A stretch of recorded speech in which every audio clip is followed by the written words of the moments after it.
AMC Johnwicksnipin, bitch. What is going on today?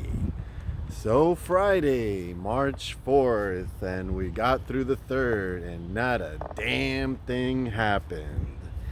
Clear the books before the 3rd is the magic quote that we heard from Mr. NYC. But I'm not gonna call him out just yet. I'm literally giving him until Wednesday of next week. I'm gonna be nice. I'm gonna give it time. Maybe something needs to just get into motion for the squeeze. But if there is not a significant price increase, I am going to fucking roast this guy like fucking a rack of ribs.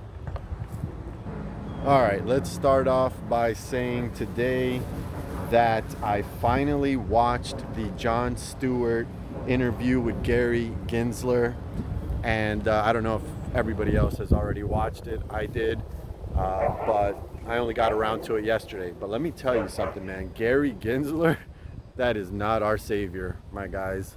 That is just not our savior. My read on him was very timid, very like, listen, I'm just doing this to make it look like I'm doing my job, and that I'm going to help the retail community out. But he was very, very shaky in that interview with Jon Stewart, and Jon Stewart was looking at him like, what the fuck?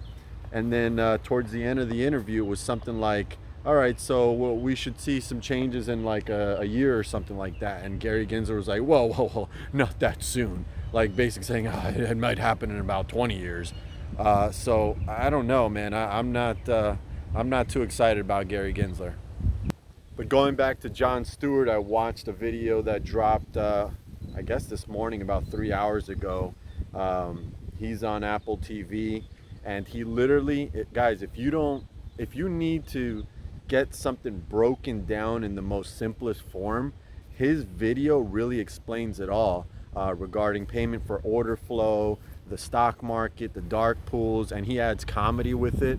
And it's very informative and very understandable. And the channel's called The Problem with Jon Stewart. And ladies and gentlemen, Johnwicksnipin is going to tell you this. That's got to be our guy. He's known to do shit like this. Like, he takes these like big controversial issues and he'll go to wherever he needs to go to like get answers. And since he's a celebrity, he has a better shot than any YouTuber out right now. So I think, honestly, we need to get that guy fully on our side if we want like a share count and stuff like that.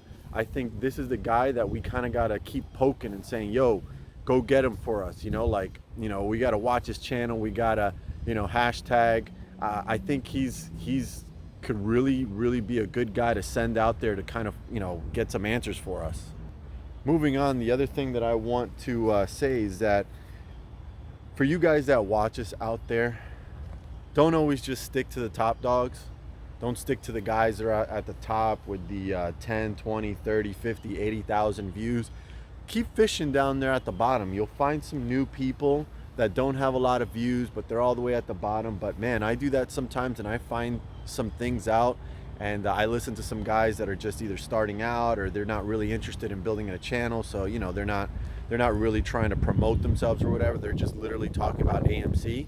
And like I've said in many videos, I think if you own AMC, come on out, man. Just open up a channel. Let's all talk. I mean, we could all talk just like this. You know, obviously, my first recommendation to you would be to show your face, because nobody really likes these guys that like hide behind computer voices or never show their face or anything like that. That would be my first recommendation. But having said that, I watched a guy yesterday. His channel name was Apes vs. Wall Street. And I think he's like from Baltimore or something, because that's where, like, you know, he put his destination on his page. And man, he was really upset with like the commenters on videos, and especially his and stuff like that. And he acknowledged, like, man, I understand what these YouTubers are talking about with this shit getting annoying as fuck, this and that. Listen, if you're a content creator and you're watching me right now, let me just tell you something. Try not to get so bent out of shape with the commenters. They're there purposely. They're put in there and paid for to infiltrate the comments and sway your mindset about your conviction on on any stock play. It's not just AMC. It's across the board. You go to any stock that anybody's talking about, and you're gonna have paid computer soldiers, I would call them, that are infiltrating the comments. And typically the way you know that someone like that is in the comments, they usually insult you immediately. Like they'll be like, oh, this fucking idiot, blah, blah, blah. He doesn't know, this dumbass doesn't know anything. If you're insulting somebody that you don't even know, then you're definitely some sort of paid infiltrator, a digital soldier, in my opinion. That's what I like to call them. So if you're a content creator, just kind of like, don't worry about it. You know, let them have their fun.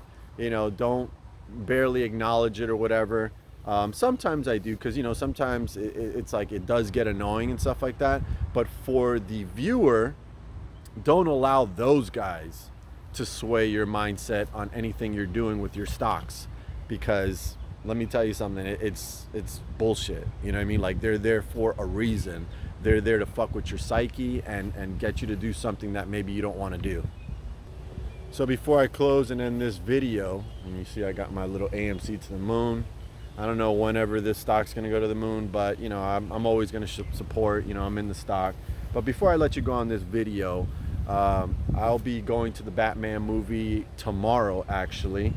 And I've heard great things about the Batman movie. I've heard literally that it's better than the Spider-Man movie, which is fucking crazy, because I heard that movie was fucking out of control. I haven't gotten around to watching that one yet. But I'm excited for the Batman movie, honestly, because that's always been one of my favorite superheroes growing up. And I think that it's going to possibly break even Spider-Man's numbers. We'll see. But you know, the reason why I'm even bringing that up is because that's going to help the company.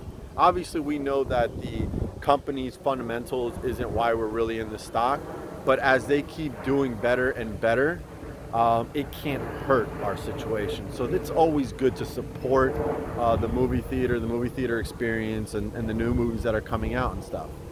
But other than that, let's check in with Dixie today and see what she's doing. I know you guys love Dixie, and I'm really happy that you do, because I'm an animal lover in general, a dog lover first and foremost. And she is just the sweetest fucking dog. Like, this dog is like literally an angel in dog form. So let's check up on her. Let's see how she's feeling today. All right, Dixie, you're stealing my show. You're stealing my show, and I'm okay. I will allow, if anyone's gonna steal my show on YouTube, it'd be you. What's going on today? How are you feeling? These guys want to know. They keep saying Dixie, Dixie, and they want to talk to you. What do you think? Is it going to happen today? Is AMC going to rip today? Nah, see, she usually barks like when you ask her like some form of a question. It's like she knows what a question is, and she'll bark. So if she's not barking today, she's not feeling it today. All right, so let's listen. Since you want to show off, let's show them what you can do. Let's show them how you play fetch. Go get it. Oh shit. All right, sorry Dixie. I did not know that there was gonna be a hill. Big fail by Johnwicksnipin. I apologize to the viewers, because Dixie can get that ball and bring it back. Dixie, that's my bad. My fucking bad. Okay. I'm going to buy you 3 new balls now because of that.